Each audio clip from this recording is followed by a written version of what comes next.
बाहर से आवाजें आ रही है। मैंने इधर का दरवाजा अंदर आके खोला है। ये बच्चे को या जो भी अंदर है उसे मुंह पर इस तरह ठुड्डे मारे थे। उसकी चीखें बाहर तक आ रही थी, सबको आवाजें आ रही थी। और अपने बैच नंबर नहीं दे रहे। कस्टोडियल टॉर्चर हमारे सामने हो रहा है और ये साहब करवा रहे हैं क्योंकि ये साहब मुझे अंदर नहीं आने दे रहे थे। ये कौन है?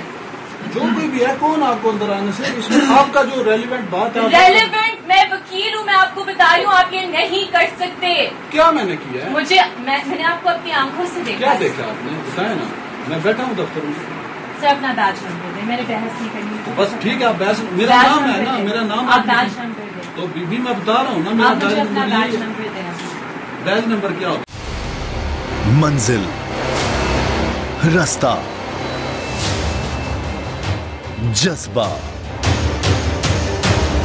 भयानक सच्चाई से हटाए पर्दे और तोड़ डाली झूठ की बेड़ियां। सलाखों से डरना कैसा जब चट्टानों ने पाला हो। इमरान खान बोल के साथ जुम्मे से इतवार रात 10 बजे सिर्फ बोल न्यूज पर। सबसे ज्यादा व्यूज, सबसे ज्यादा रील्स और सबसे ज्यादा रेटिंग के साथ बोल अब भी नंबर 1 पोजीशन पर बरकरार। सब्सक्राइब करें और बेल दबाएं ताकि कोई खबर रह न जाए।